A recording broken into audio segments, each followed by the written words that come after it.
Allahu, Allahu, Allahu, Allah, Allahu, Allahu, Allah. Let me tell you about a society which had bigger masjids than you had, which had bigger scholars than you had, which had bigger darrooms than you had. This was Muslim Spain.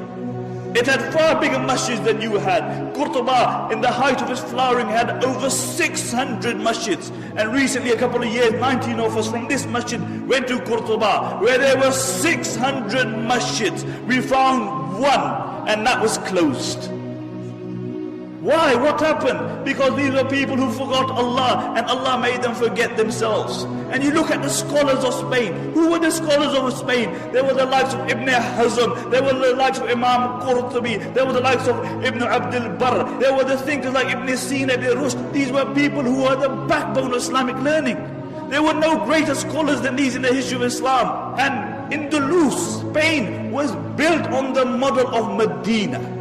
And as long as their focus remained on Medina, they flourished. But when their focus turned toward the dunya, then that same progressive society sank. Because the Muslims were not created for the dunya.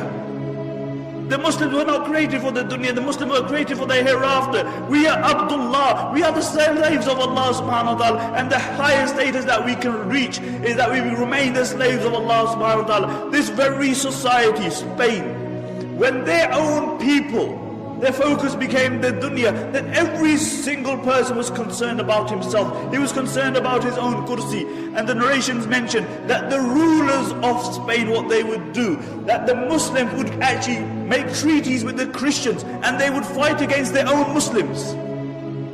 They would fight against their own Muslims. And really these were the Abu Righals of that time. And throughout history you will find Abu Righal. Do you know who Abu Righal was? Do you know who Abu Righal was? Abu Righal was a man who lived in Taif.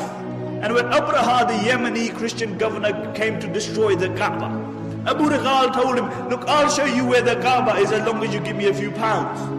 So Abraha agreed. When Abu Righal reached the outskirts of Makkah, he died. And what the Arabs would do, they would pelt his grave with stones, because he was a man who was ready to sell his religion and his people for $1 and a dime. And until today, the Arabs say, if they see a person of a deceptive nature, they say, "Who Abu Righal? He's Abu Righal." And these were the Abu Righals of that time. And one place after the other fell in Muslim Spain. One place after the other, until there was only one place left, and that was Granada. And Granada fell 50 years after the rest of Spain.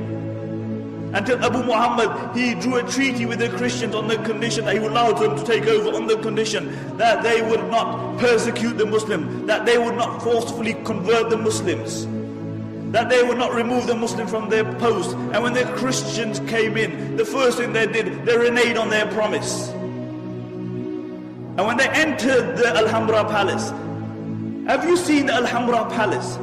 Wallahi, when you look at the Alhambra Palace, the eyes marvel at the architecture and artistry. It is an amazing palace, and throughout the palace you will see one word, La Ghaliba illallah, that dominance is only for the sake of Allah. Dominance is only for the sake of Allah. Where are those people who wrote La Ghaliba illallah? Where are those people? See, La Ghaliba, the engraving remained on the walls, but the reality of it was removed from their hearts.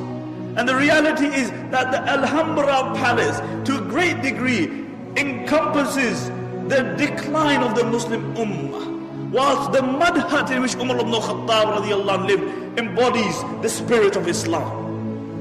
And really, when these Christians, they walked into the Alhambra, they found the highest place that they could find, and they erected a crucifix there. And when Abu Muhammad saw this, he began to cry.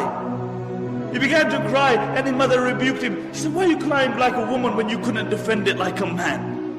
Why are you crying like a woman when you couldn't defend it like a man?" And this is our state today, really. We whinge about everything. We blame everybody else besides ourselves. We blame the Christians, we blame the Jews, we blame everybody else. But it's one person we don't blame, it's us. We even blame time. The zamana yesa. As an Arabic poet says, he said, نُعِيبُ زَمَانَنَا وَالْعَيْبُ فِينَا وَمَا لِزَمَانِنَا عَيْبٌ سِوَانَا. He said, we find fault in time, but the reality is that the fault lies within us. And if there was any one fault in time, it is that it has to carry the likes of me and you. That's the only fault with time. لا تكونوا كالذين نسوا الله فأنساهم أنفسهم. Do not be like those who forgot Allah and Allah made them forget themselves.